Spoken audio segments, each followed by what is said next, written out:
6 महीना समझ सकते हो कि 6 जो भी पढ़ा है 6 महीने में ही पढ़ा है। मतलब इतने अच्छे-अच्छे चेयर दिए जाते हैं, मतलब सोफा दिया जाता है भाई, ओह 2500 का सोफा भी मिलता है वहाँ। आदमी ऐसे सोया है। क्लास होने के बाद वाला जो शेड्यूल होता है ना, वो डिसाइड करता है आपका सिलेक्शन होगा कि नहीं। नगर तो यार ऐसा है कि बहुत सफोकेशन होता है न्यू कमर्स को। वहाँ डिस्ट्रैक्शंस होते हैं दिल्ली में बहुत सारे, इधर-उधर घूमना-फिरना, लड़की बहुत होते हैं। यार रैपिड रिवीजन क्या इनफ है एफएमजी निकालने के लिए? तो गाइज आज हमारे साथ है डॉक्टर आलोक जायसवाल, जिसको हम हमारी इंडस्ट्री का फ्लाइंग विश बोल सकते हैं, बिकॉज वो ब्लॉगर भी है, अब तो डॉक्टर भी है ऑफिशियली। सो हेलो भैया, कैसे हो आप? थैंक यू भाई, first of all thank you for having me. और मैं तो भाई सब हिंदी में ही बोलूंगा, मेरी इंग्लिश थोड़ी कमजोर है, मतलब ठीक ठाक है, लेकिन मैं हिंदी ही बोलूंगा। ठीक है भाई, सब चीज एफएमजी निकल गया और बाकी क्या चाहिए, सब जिंदगी चली रही है आगे, अच्छा ही होगा सब चीज। आपके एफएमजी आप कैसे हो ये बताओ? हम भी एकदम बढ़िया। और आपके एफएमजी में मार्क्स कितने हैं और यूट्यूब पे कितने सब्सक्राइबर्स है फिलहाल? मेरे एफएमजी में मार्क्स आए 166 300 में, और लास्ट बार जो मैंने चेक किया था 25,100 सब्सक्राइबर्स थे शायद। कांग्रेचुलेशन भैया पहले तो आपको, और 25,000 सब्सक्राइबर्स थैंक के यू। लिए भी कांग्रेचुलेशन। एंड जिन लोगों को पता थैंक यू। नहीं जिन लोगों को पता नहीं कि किर्गिस्तान में रहकर भी इतने सारे सब्सक्राइबर्स करना कितनी बड़ी बात है। 1000 सब्सक्राइबर्स भी बहुत मुश्किल से होते हैं यहाँ पर, और भैया का जो कंटेंट है, जितनी मेहनत करते हैं, वो डिजर्व करते हैं हर चीज़। मतलब एफएमजी में पास होना भी और थैंक यू भाई। यूट्यूब का भी बेस। लेकिन मुझे लगता है आप सबसे पहले सबसे ज़्यादा एग्जाम्पल किस चीज़ का हो कि भाई स्मार्ट वर्क के। आपने जो किया एकदम स्मार्टली किया। मैंने बहुत लोगों को देखा है, बट आपका मैं मैंने आपका पहले भी वीडियो देखा था पॉडकास्ट टाइप, वहाँ पर भी मैंने जितना भी सुना मुझे ऐसा लगा कि लोग सिर्फ बातें करते हैं स्मार्ट वर्क की, बट आपने वो किया है। सो आपने एफएमजी की प्रिपरेशन कब से स्टार्ट की और कैसे किया आगे? मेन जो मैंने स्टार्ट किया था वो दिल्ली आके ही किया था, जब मैंने मिस्ट ज्वाइन किया था। लेकिन उससे पहले का भी थोड़ा एक स्टोरी है जो मैं बता देता हूँ। उससे पहले मेरे को हो रहा था कि चलो पढ़ते हैं भाई, तो मैंने कुछ सब्जेक्ट के वीडियोस देखे थे। जैसे मैंने राजीव धवन सर का एएनटी देखा था, पूरा वीडियो, लिखा हुआ कुछ नहीं था, ना रिवाइज किया था। मैं बस ट्राई कर रहा था कि देखते हैं चलो क्या है, क्योंकि पढ़ना तो है आफ्टर ऑल बाद में जाके। तो मैंने ईएनटी का कर लिया था, और आजम सर आए थे एनाटॉमी का पढ़ाने, तो मैं उनका देख लिया था। और पैथो का मैं थोड़ा मोड़ा पढ़ रहा था, एक दिन में एक चैप्टर पढ़ता था, 1-2 पेज पढ़ता था। तो वही पैथो कुछ मेरे को 4-5 महीने लग गए पढ़ने में। तो मैं ऐसा समझता हूँ कि मैं पहले नहीं पढ़ा हूँ। मेन जो मैंने पढ़ाई स्टार्ट की है वो दिल्ली आके ही की है। और शायद जून जुलाई 22 जुलाई से मेरा बैच स्टार्ट हुआ था। 22 जुलाई से 3 महीने लगे होंगे करीब क्लासेस कंप्लीट होने में। फिर उसके बाद जो सेल्फ स्टडीज की है मैंने लास्ट तक 20 जनवरी तक, ये कुछ प्रोसेस है भाई। मतलब 6 महीना समझ सकते हो कि 6 जो भी पढ़ा है 6 महीने में ही पढ़ा है। तो इसका मतलब ये है कि आपको देखकर ऐसा बहुत लोग ऐसे हो गए, मुझे भी खुद मोटिवेशन मिला कि लास्ट के 6 महीने पढ़कर भी पास हो सकते हैं। ऐसा नहीं कि हो सभी हो जाते हैं, बट होप है कि भाई हो सकते हैं। सो आप एक लेवल सेट कर दिए हो कि भाई आशा तो है हमारी पास होने की। मतलब चाहो ना तो हो जाएगा। बस ये है कि आप जैसे बोले कि स्मार्ट वर्क करना पड़ेगा, चीजें छोड़नी पड़ेगी जो लेंदी चीजें हैं, जिसमें मार्क्स ज्यादा मिलता है उसको पकड़ना पड़ेगा। और ये सब आपको ही समझ में आएगा कि आपको कौन सा सब्जेक्ट अच्छा लग रहा है और कौन सा सब्जेक्ट आपको अच्छा नहीं लग रहा है, तो आप उसको तो छोड़ ही दो। तो ये सब चीजें हैं, बहुत सारी स्मार्ट वर्क है जो मैं अभी बता दूं क्या? हाँ, तो जैसे कि स्टार्टिंग से बताता हूँ कि जैसे मैंने मतलब क्लास किया, क्लास जो मैं करता था उसके बीच बीच में ब्रेक्स भी होते थे। तो मैं ब्रेक्स में जो भी पढ़ाया जाता था 3-4 पेज 5 पेज कभी कभी 10 पेज, तो पूरा तो कर नहीं पाओगे, लेकिन जितना हो सकता था मेरे से उसको मैं पलट के देख लेता था। ऐसा नहीं कि पूरा रीड करना, अगर रीड करेंगे तो पूरा 5-10 मिनट में तो हो ही नहीं सकता। तो मैं पलट के देख लेता था कि क्या पढ़ाया गया है, एक फोटोग्राफिक मेमोरी बन जाती है। ठीक है, कि क्या पढ़ा गया है, तो वो एक हो गया। फिर उसके बाद हमारे टीचर्स थे, बहुत अच्छे मेंटर भी थे, मतलब ये सिखाते थे कि कैसे पढ़ना है, जो कि बहुत जरूरी है। और कम से कम उसको 20 या तो 30% लोग ही समझ पाते हैं, बाकी लोग तो बस उनका ध्यान इधर ही उधर रहता है, समझ रहे हो ना? गर्ल्स भी रहती हैं, बॉयज भी रहते हैं, तो ठीक है। तो 20-30% लोगों को ही समझ में आता है वो सब। तो जैसे ही मैं ये सब किया, और सर जितने भी सर होते थे सब बोलते थे कि आपका जैसे ही क्लास होता है आप ज़्यादा से ज़्यादा 10-15 मिनट दो अपने आप को रीस्टार्ट करने के लिए, रिफ्रेश होने के लिए, उसके बाद आप लाइब्रेरी में स्टार्ट हो जाओ पढ़ना। अब सर लोग ये बोलते थे कि जो भी पढ़ाया गया है वो 1 घंटा 2 घंटे में होना चाहिए, लेकिन मेरा कभी हो ही नहीं पाया वैसा। स्टार्टिंग में मेरा मतलब वो 1 घंटा 2 घंटा में नहीं होता था मेरा, बस वो आधा घंटे में हो जाता था स्टार्टिंग के 10-15 दिन।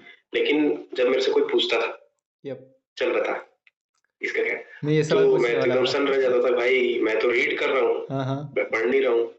तो फिर मुझे लगा यार, या तो तू बहुत धीरे पढ़ रहा है, ठीक है, या तो तेरे को क्लास में समझ में नहीं आ रहा है, ठीक है, तो क्लास तो समझ में आता था लेकिन रिवाइज करना भी जरूरी है। तो फिर धीरे नहीं पढ़ रहा, सॉरी फास्ट पढ़ रहा है, तो मैं बहुत ज्यादा फास्ट पढ़ रहा था, रीड कर रहा था। तो मैं सोचा कि ज्यादा टाइम देते हैं, एक चीज को 2 बार देखते हैं, ज्यादा अच्छे से याद होगा। तो जब मैं ये चीज स्टार्ट किया ना, तो जब जो सर बोलते थे 2 घंटा या तो 1.5 घंटा लगना चाहिए, वो मेरे को 3-4 घंटे लग जाते थे। तो जितना भी पढ़ाया जाता था वो मैं 1 बजे से 2 बजे तक कंप्लीट कर लेता था।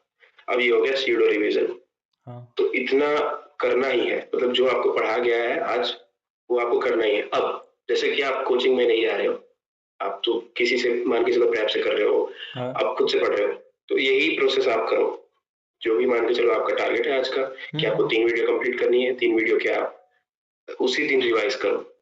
भागो मत कि मैं आज 10 वीडियो कंप्लीट कर लूंगा, कल 10, 15, फिर परसों फिर 10, मेरा सब्जेक्ट कंप्लीट। आपको कुछ नहीं होगा।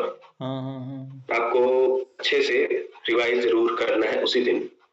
तो ये तो रिवाइज का स्ट्रेटेजी था। आपने मतलब अच्छे से रिवाइज करना है, तो आपने उस 2 बार पढ़ते थे उसमें ऐसा क्या किया कि आपको फिर याद रहने लगा? लाइक सब तो याद नहीं रहा होगा, बट जो मेन चीज वो क्या लिख के रखते थे, क्या करते थे? मैं क्या करता था ना, समझता था उस चीज को। बहुत लोग रटते थे। मैं कुछ एग्जांपल देता हूँ, जैसे कि हर्निया होता है यार, हर्निया का एग्जांपल दे देता हूँ, वो साला जिंदगी भर नहीं बोलूंगा मैं। तो अब देखो हर्निया में स्टेजेस होते हैं, ठीक है, अभी उतने अच्छे से तो याद नहीं है स्टेज, लेकिन उसका ये होता है ना यार कि कैसे होता है हर्निया। कैनाल्स होती हैं, अलग अलग हर्निया होता है, एक इंग्वाइनल हर्निया होता है, एक फीमोरल हर्निया होता है। तो सबके बॉर्डर्स याद रख लेना। सबके जैसे मान के चलो इंग्वाइनल के अलग हैं, फीमोरल के अलग हैं, फीमेल्स में क्या कॉमन होते हैं, बॉयज में क्या कॉमन होते हैं, ये सबके कॉन्सेप्ट और ये कैसे होते हैं। लेकिन अगर इसी को तुम रटने लगोगे तो तुम मिक्स कर दोगे, ठीक है। तो उसको समझना चाहिए कि अगर इंग्वाइनल है तो इंग्वाइनल थोड़ा ऊपर है, फीमोरल थोड़ा नीचे है, उसके एंगल्स थोड़ा, समझ रहे हो ना क्या बोलना चाह रहा हूँ। तो उस चीज को समझो, ठीक है। समझने में थोड़ा टाइम लगेगा, लेकिन अगर तुम रटने में रह जाओगे तो फिर वो सब तुम मिक्स कर दोगे, फीमोरल का इंग्वाइनल में लगा दोगे, इंग्वाइनल का फीमोरल में लगा दोगे। आपने ऑफलाइन कोचिंग ज्वाइन की थी, मिस्ट की? हाँ, ऑफलाइन मैंने ज्वाइन की थी। और किसी को लेनी है तो वो ऑफलाइन ले या ऑनलाइन ले, दोनों आती है ना, तो आपके हिसाब से कौन सी सही रहती है? यार मैं तो सबको बोलता हूँ ऑनलाइन लाइव लेना चाहिए, लेकिन मेरे को डर भी लगता है कि बाद में ये मेरे को बोले मत, यार आलोक जायसवाल ने बोला था ऑनलाइन लाइव लेने के लिए और ये हम तो फेल हो गए। तो फिर देखो, मैं अपने एक्सपीरियंस से ये चीज शेयर कर रहा हूँ, और टीचर भी वहाँ के ये बोलते थे कि ऑनलाइन लाइव में ज्यादा अच्छे रिजल्ट है। और जब हम ऑनलाइन पढ़े, हमें जो वीडियोस प्रोवाइड की ऑनलाइन, एक ऐप होता है, जब आपका पूरा कोर्स कंप्लीट हो जाता है तो एक आपको एक प्रोवाइड करते हैं वो लोग। तो जब हम ऑनलाइन पढ़े, मैं और मेरे दोस्त, तो मतलब डबल समझ में आया। अब वही चीज तुम स्टार्टिंग में समझ लेते जब तुम्हें मेन क्लास हो रही थी। और ऑनलाइन लैब में क्या होता है कि ऐसा नहीं कि आपको एक ऐप दे दी जाएगी और लो पढ़ते रहो उसको एग्जाम तक, ऐसा नहीं। स्केड्यूल्स होते हैं कि आज आपके ये क्लास होंगे, आज आपके ये क्लास होंगे। ऑनलाइन लाइव इसीलिए बोला जाता है, ऑनलाइन नहीं, ऑनलाइन लाइव। तो जैसे आपकी क्लास है आज, आपका फार्मा का क्लास है, आपका फार्मा क्लास 9 बजे से 8 बजे तक है, रात तक। अब ये वीडियो कल तक अवेलेबल रहेगी, परसों डिलीट हो जाएगी। तो इसमें ये भी रहता है बच्चे को डर कि ये तो वीडियो डिलीट हो जाएगी, ये मुझे देखना ही पड़ेगा। इसका एक एडवांटेज ये है कि आप इसको पीछे कर सकते हैं वीडियो को, कि कुछ समझ में नहीं आए आप पीछे कर लिए। लेकिन अगर आप ऑफलाइन में पढ़ रहे हो, आप कितनी बार बोलोगे टीचर को अगर आपको समझ में नहीं आया तो, सर एक बार और समझा दो। तो बहुत सारी मतलब इसमें फ़ायदे हैं यार। घर में रहोगे, खाना कोई टेंशन नहीं, टाइम से उठोगे क्योंकि पेरेंट्स रहेंगे तो आप टाइम से उठोगे ही। हाँ और वहाँ डिस्ट्रैक्शंस होते हैं दिल्ली में बहुत सारे, इधर-उधर घूमना-फिरना, लड़की बहुत होते हैं, लड़का, ठीक है, लड़कों के लिए लड़की, लड़की के लिए लड़का, लड़का। ठीक है। ये सबसे 2 बहुत कम ही लोग आ पाते हैं, ठीक है। मेरे दोस्त लोग इस समय फँस गए थे। तो बहुत सारी चीज़ें हैं, बट मैं ये प्रेफ़र करूँगा कि ऑनलाइन लाइव लो। दिल्ली का जो गौतम नगर का माहौल है वो कैसा है? मतलब मैंने बहुत लोगों को सुना काफी डिप्रेसिव भी रहता है, तो वो क्यों डिप्रेसिव रहता है? और अगर अच्छा है तो क्यों अच्छा है? बहुत। आपने 12th फेल देखी है अभी हाँ रिसेंट में, तो ऐसे ही वो जहाँ पहुँचता है, नहीं देखा है, जो एस्पिरेंट होता है वो पहुँचता है, मतलब पीछे इतने तार-वार रहते हैं कि आपको ऐसा लगता है, जैसे मैं भी अपना एक्सपीरियंस बताता हूँ। मैं जब पहली बार गया ना वहाँ, तो मुझे एकदम ऐसे अकबकी लगने लगा, मतलब सफोकेशन टाइप, एकदम मेरे को लग रहा था कि सब ऐसे-ऐसे हो रहा है एकदम, हाँ ठीक है? इतने छोटे-छोटे, इतने इतने बड़े-बड़े गली थे, इतने बड़े-बड़े, इतने बड़े-बड़े, इतने बड़े-बड़े, उसमें जाना रहता है, छोटे-छोटे रूम हैं, हाँ खाना बहुत बेकार है। तो इसीलिए मैं बोलता हूँ कि ऑनलाइन लाइव चूज़ करें, जिसको ये सब एक्सपीरियंस नहीं है। जैसे मेरे को तो थोड़ा-सा एक्सपीरियंस था इस सब चीज़ का। मैं कोटा में पढ़ा हूँ 1 साल नीट यूजी के लिए। तो अगर मैं एक ब्रीफ में बताऊँ गौतम नगर, तो यार ऐसा है कि बहुत सफोकेशन होता है न्यूकमर्स को, और वहाँ लोग से अडॉप्ट नहीं हो पाते हैं, खाना बहुत गंदा है, हर कोई वहाँ की मेस का एक ना टाइफाइड कैरियर है उधर, ठीक है? अगर आपका इम्यून अच्छा नहीं है, आपको 1 हफ्ते में टाइफाइड हो जाएगा। हाइजीन नहीं है, जो लाइब्रेरीज़ हैं अंडरग्राउंड है, ठीक है? अंडरग्राउंड है, और अंडरग्राउंड किसी-किसी को तो अंडरग्राउंड में ही सफोकेट होता है। और एकदम छोटे-छोटे, जैसे ये मेरा रूम है, इसमें कम से कम 15 लोग बैठेंगे, सोचो। तो ऐसा कुछ है, लेकिन आइडिया मिल गया होगा लोगों को अभी हाँ क्या हाँ है Gautam Nagar. Most honest answer. भाई जो सही है वही देंगे यार, अब गलत थोड़ी बोलेंगे। गलत बोलेंगे तो फिर, हाँ आलोक ने तो बोला था, ओ भाई क्या मस्त था, ये क्या है? मैं सही बोलता हूँ, जो है वो है भाई। आपने भैया ये प्रिपरेशन वहाँ जाके 6 महीने में स्टार्ट की, तो आपका स्टडी स्केड्यूल कैसा था? हाँ, जैसे कि मैंने बताया कि क्लास किए, लाइब्रेरी गए, 1-2 बजे तक पढ़े, बीच में खाना जो होता था, खाने में मतलब 10 मिनट लगता था मेरे को खाने में, चाय पीने में 5 मिनट लगता था, 5 बजे चाय पीता था और 8 बजे खाना खाता था, बस ये शेड्यूल था। मेन जो शेड्यूल आपका होता है ना गौतम नगर में, ये क्लास होने के बाद वाला जो शेड्यूल होता है ना, वो डिसाइड करता है आपका सिलेक्शन होगा कि नहीं। तो तब एकदम आपको टाइट होना रहता है। ये मैंने वीडियो में भी बताया, आपने यहाँ भी बोलूंगा। देखो जो बोलते हैं ना, सुबह उठो, 4 बजे उठो, 5 बजे उठो, फिर आप जाओ लाइब्रेरी, आपका दिमाग अच्छा चलेगा सुबह सुबह। बकवास, टोटल बकवास है भाई। किसी किसी लिए काम करता होगा, लेकिन 90% लोगों के लिए ये काम नहीं करता है। मोस्ट इम्पोर्टेंट ये है कि आपको सोना है, कम से कम 6 घंटा तो 7 घंटा सोना ही है। वीक में एक बार आपको 8 घंटा सोना है, 9 घंटा सोना है, और 10 घंटा भी सो सकते हो। सोना बहुत इंपॉर्टेंट है। ये मेरे डार्क सर्कल देख रहे हो, ये देखो, ये अभी अच्छे से दिखेगा नहीं, लाइट है। अभी तो थोड़ा ठीक हो गया है, 1 महीना से घर में हूँ, सो रहा हूँ 12-12 घंटा, तो अभी ठीक हुआ है। ये पूरा गड्ढा हो गया था, ये पूरा काला हो गया था मेरा। तो स्टार्टिंग में तो मैं यही 4 घंटा 5 घंटा सो रहा था, तो कैच नहीं हो रहा था उतना सब। लेकिन जब मैं 7 घंटा 8 घंटा सोने लगा, तो जो पढ़ता था मैं, वो और अच्छे से याद होने लगा मेरे को। इसलिए बहुत इंपॉर्टेंट है, ये बता दिया। अब शेड्यूल बताता हूँ। जैसे क्लास खत्म हो गया मेरे, तो मैं उठता था, कभी 8 बजे उठता था, कभी 9 बजे उठता था, लास्ट टू लास्ट 10 उठता था। मेरे को 40-45 मिनट लगता था अपने बेड से उठने के बाद अपने डेस्क में बैठने तक का। जो टाइम है आपका, 40 से 45 मिनट से ज्यादा नहीं होना चाहिए। भी करो, नहाओ, ब्रश करो, फ्रेश हो, कपड़ा धोना है तो जो भी करना है करो, खाना नाश्ता कुछ भी करना है, आपको 40 मिनट में बैठ जाना है अपने डेस्क में। तो मान के चलो मैं 8-9 बजे उठा हूँ, ठीक है, 9 बजे उठा, 9:45 में मैं अपने डेस्क में बैठ जाता था। फिर मैं चालू करता था इंस्टाग्राम 15 मिनट के लिए। लोगों का हालचाल देखो, क्या हो रहा है दुनिया में, यूट्यूब में थोड़ा सा फॉरेन अफेयर्स, मेरे को थोड़ा इंटरेस्ट है, ये सब मैं देखता हूँ, क्योंकि बाकी चीजों में भी थोड़ा इंटरेस्ट लेना चाहिए। तो ये सब मैं देखा 15 मिनट, ठीक है, 9 से 10 बज गया, अब 10 बजे पढ़ने बैठ जाओ। 10 बजे पढ़ने बैठता था मैं, फिर मैं उठता था सीधा 5 बजे। बीच में कोई एकदम इधर उधर कुछ नहीं। इसी के लिए मैंने ऐसा लगा रखा था अपनी लाइब्रेरी में, एक पुट्ठा होता है, एक डेस्क है, ऐसा पुट्ठा लगा रखा था इतना तक कि मेरे को कोई ना देखे, ना मैं किसी और को देखूं, ठीक है। बगल वाले से डाउट पूछना है, या तो उसको मेरे से डाउट पूछना है, मेरे को उससे डाउट पूछना है, तो फिर ऐसे करके पूछता था। बाकी वो लगा रखा था, 5 बजे उठता था, हाँ 5:15 में चाय पी के आ जाता था। ज़्यादा से ज़्यादा 15 मिनट, नहीं तो मेरे को तो 5 मिनट लगता था, लेकिन कभी-कभी बातचीत, थोड़ा हवा लेना, और हवा क्या लोगे यार, वहाँ तो एयर क्वालिटी इंडेक्स 500 है दिल्ली का, फिर भी लेकिन उधर थोड़ा-मोड़ा मतलब 10-15 मिनट इधर-उधर कर लिए, फिर उसके बाद 5:15 हो गया, फिर 5:15 को फिर बैठ गया। मन किया तो 15 मिनट फिर से इंस्टाग्राम चला लिए, जिस दिन डेडिकेशन ज़्यादा है, उस दिन नहीं चलाए।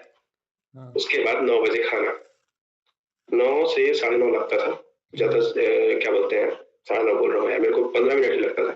कभी-कभी 9:30 लगता था, कभी जब कोई मिल जाता था मेरे को, हाँ और उसमें भी मैं लोगों को ज़्यादा इग्नोर करता था कि हाँ भाई ठीक है, चलते हैं, पढ़ना है करके इग्नोर करता था और चल जाता था। हाँ तो ये बहुत इंपॉर्टेंट है, इग्नोर करना सीखना होगा गौतम नगर में। बाकी अपने घर से पढ़ रहे हो तो कोई बात नहीं, लेकिन अगर गौतम नगर में पढ़ रहे हो, लड़की हो लड़का हो, कोई भी हो, हुस्न परी हो, कुछ भी हो, तुम्हारी क्रश हो, आपको इग्नोर करना है, ठीक है। आपको खाना मतलब चाय तो आपको 10-15 मिनट में पीना है, और खाना ज्यादा से ज्यादा होना चाहिए 20 मिनट 25 मिनट। मेरे को 10 मिनट 15 मिनट ही लगता था, ठीक है। खाना खा लिया, आ गया, फिर मैं जाता था, कभी कभी 1 बज जाते थे, कभी कभी 2 बज जाते थे। तो ये मैं टाइम सेट कर लिया था कि 2 बजे तो यार उठ ही जाना है कभी कभी। लेकिन अगर किसी दिन टेस्ट होता था अगले दिन, तो 5-6 भी बज जाते थे टेस्ट के दिन। वो एक कंडीशन था कि टेस्ट है अगले दिन, कोई भी सब्जेक्ट वाइज टेस्ट, तो 5-6 बज जाते थे। तो ये टाइम सेट था। 2 बजे नॉर्मल है, फिर मैं 2 बजे 2:15 तक घर। फिर एक और चीज बताऊंगा जो मैं कहीं नहीं बताया अभी तक, अभी मेरे को याद आ रहा है।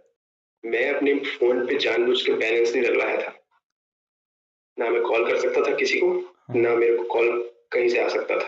ओके बस घर में बात करने के लिए लाइब्रेरी में वाईफाई था, तो मैं व्हाट्सएप कॉल से वीडियो कॉल बात करता था। तो ये चीज मैंने बहुत ही यूनिक देखी थी, मैंने ही की थी पूरे लाइब्रेरी में लोगों में, कि मैं अपने अकाउंट मतलब मोबाइल में रिचार्ज करवा के नहीं रखा था। अगर मैं रिचार्ज करवा के रखता, मैं जाता रूम, फेस वॉश करता, लेटता, फोन को पकड़ता और 1 घंटा मोबाइल चलाता, जो कि ये मतलब मैं चाहता ही नहीं था। तो इसीलिए मैं रिचार्ज ही नहीं करवाया था। तो घर में बोलते थे रिचार्ज क्यों नहीं करवाया है, करा दे क्या, तेरा पैसे नहीं है क्या तेरे पास? तो नहीं नहीं नहीं, ऐसा बात नहीं है, मेरे को नहीं करवाना रिचार्ज, क्योंकि जरूरत ही नहीं पड़नी है। क्योंकि कभी भी किसी का कॉल आ जाए यार, कुछ भी आ जाए तो डिस्टर्ब हो जाता है आदमी, एकदम फोकस रहना चाहिए। तो ये चीज मैं करता था, तो ऐसा कुछ मेरा रूटीन था।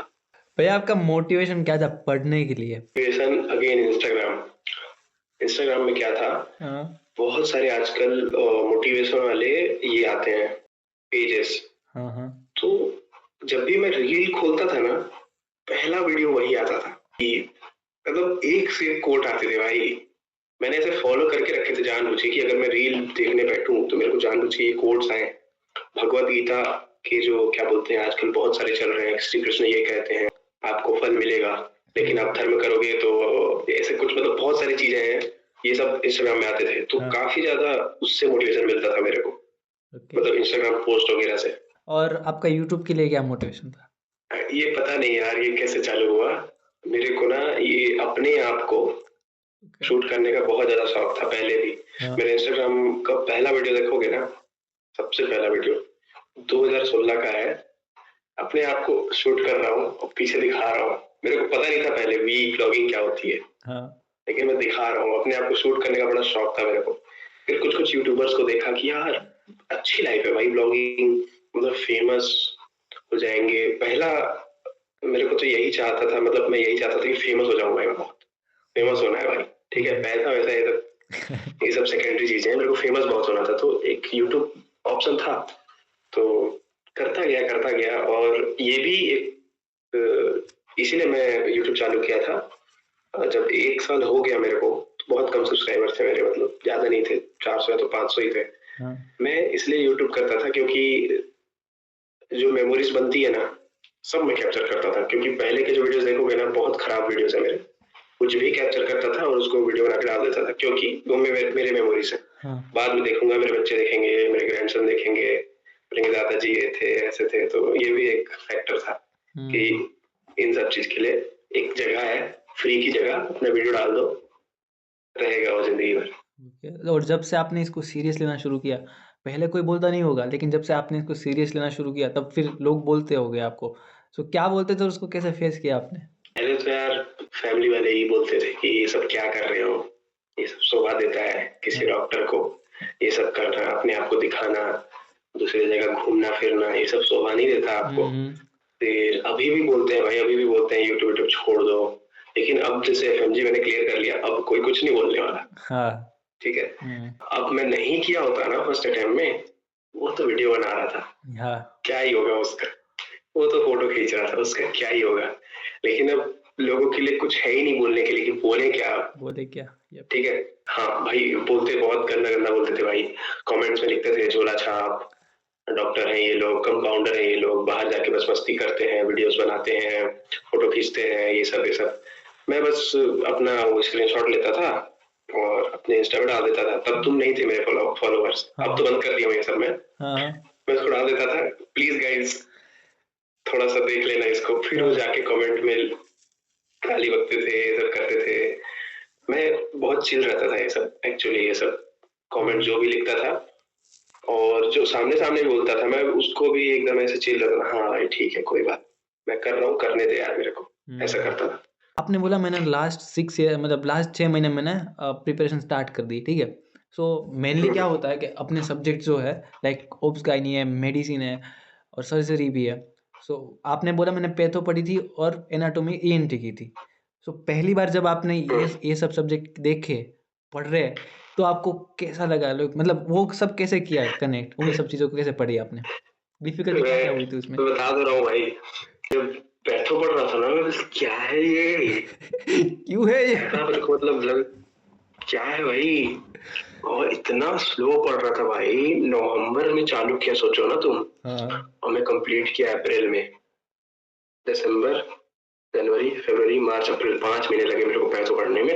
और सोचो वो 5 महीने और ये 6 महीने, वो ये 6 महीने 19 सब्जेक्ट, वो 5 महीने ये सब्जेक्ट। तो क्वेश्चन क्या था यार, मैं ये बोल जाता हूँ, मतलब कैसा लगा स्टार्ट करने से? आपने जब सर्जरी किया, मेडिसिन किया, तो वो लोग वो सब कैसे किया? मतलब कि बहुत डीप, मेरे तो नाम सुन के भी कुछ हो जाता है। मैं सच बताऊं, मैं पैथो पढ़ रहा था, तो मैंने तो पैथो के कुछ वो देखे ना, याद ही नहीं रहते। मैकेनिक्स, अब फिजियो को भी ले लो, पैथो ले लो, फिजियो ले लो, कुछ याद नहीं, देख के ही डर लगता है। तो आपने मेडिसिन शुरू किया होगा वहां पर, तो वो कैसा लगा मेडिसिन और सर्जरी, और कितना डिफिकल्ट था आपके लिए, और उसको कैसे अप्रोच किया? देखो सर्जरी तो बहुत ईजी है, जैसा विनीत सर ने पढ़ाया है मिस्ट में, बहुत बहुत बहुत इजी है सर्जरी, मतलब one of the easy subject surgery ही है।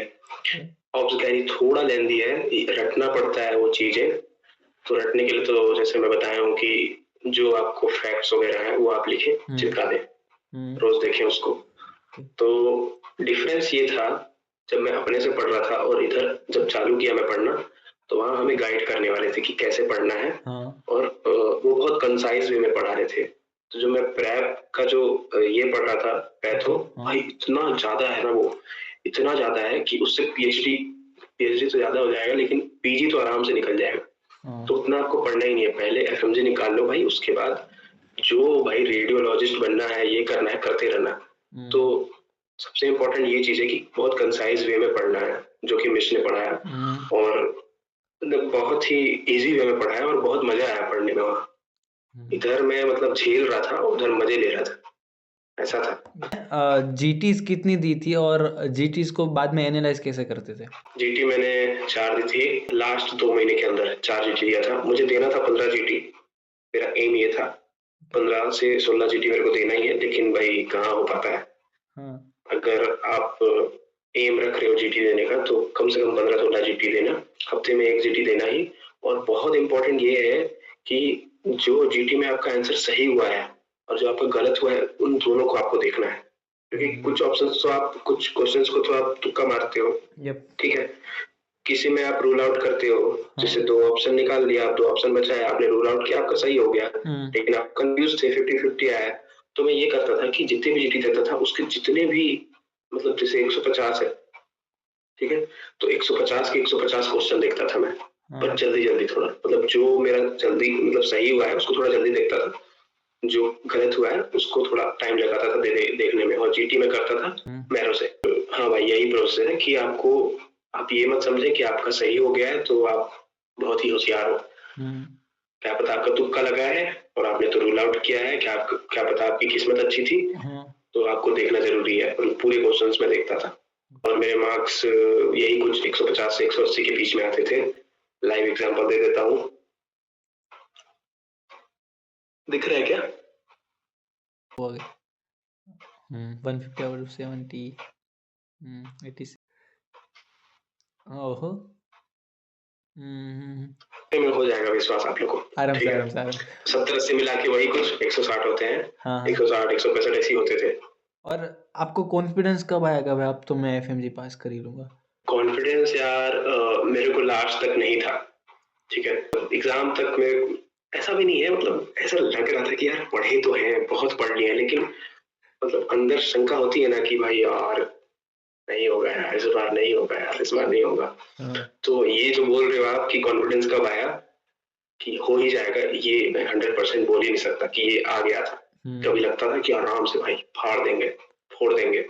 कभी कभी लगता था भाई मैं कुछ पढ़ा ही नहीं, ऐसा लगता था। तो अपने आप पे ट्रस्ट करना सबसे इम्पोर्टेंट है हाँ कि अपने आप पे भरोसा करो, हो जाएगा। आपने पढ़ा है, बहुत पढ़ा है। अपने आप पे कभी क्वेश्चन मत करना कि यार हमें नहीं बन रहा है तो फिर, लेकिन ये सब सबके साथ होगा कि आपको लगेगा कि नहीं होगा नहीं होगा, लेकिन हो जाएगा। विश्वास रखो। एग्जाम के टाइम पे आपसे कोई गलतियां हुई थी क्या? लाइक एग्जाम में क्या ब्लंडर हो गया या कुछ भी, क्या क्या हुआ था?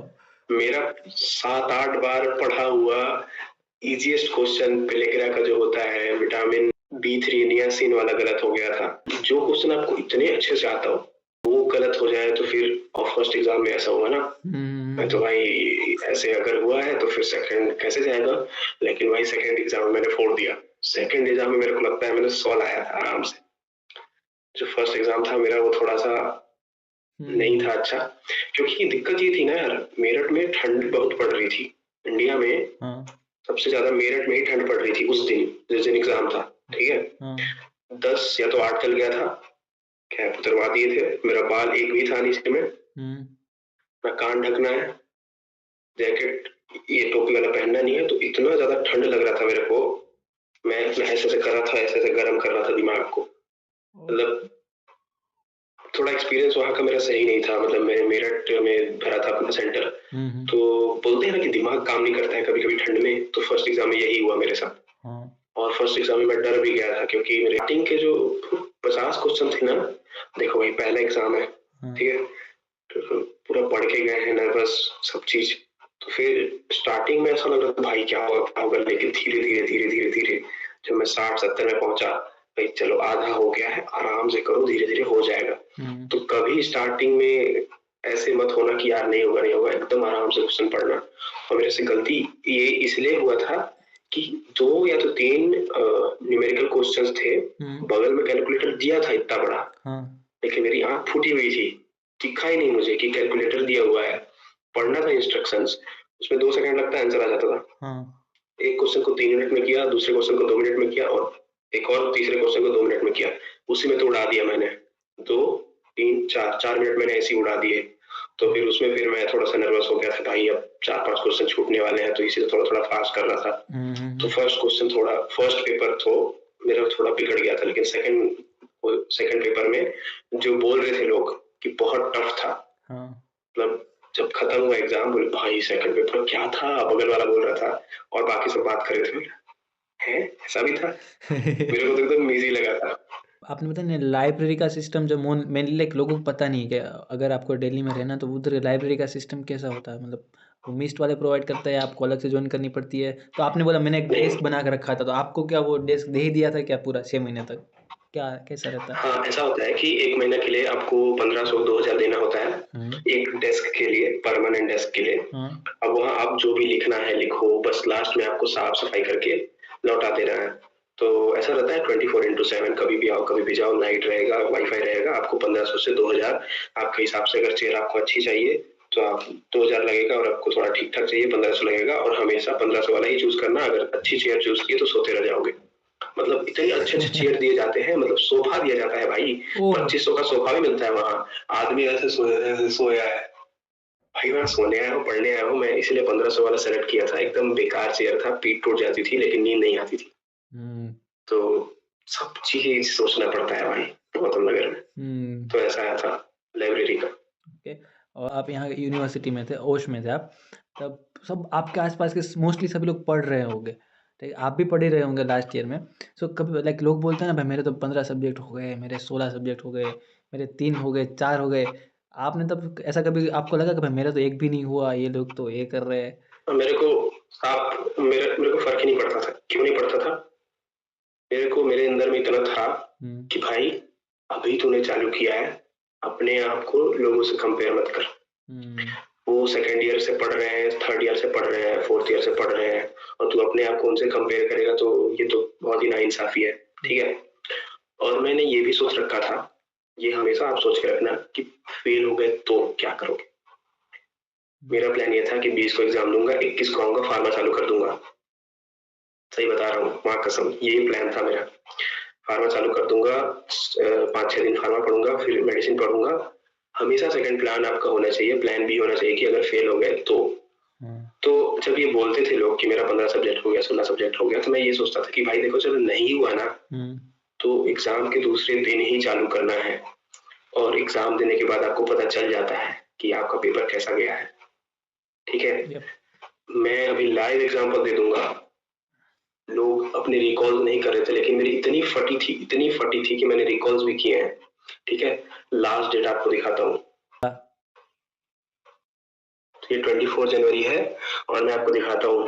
पहला आंसर ब्रोका, दूसरा लिवी बॉडी, तीसरा रोजेट कैटरेक्ट। तो मैंने पूरे रिकॉल्स चेक किए, 3 दिन मेरे को लगा रिकॉल्स चेक करने में, और ये देखो मेरे मार्क्स कितने आ रहे थे। 152।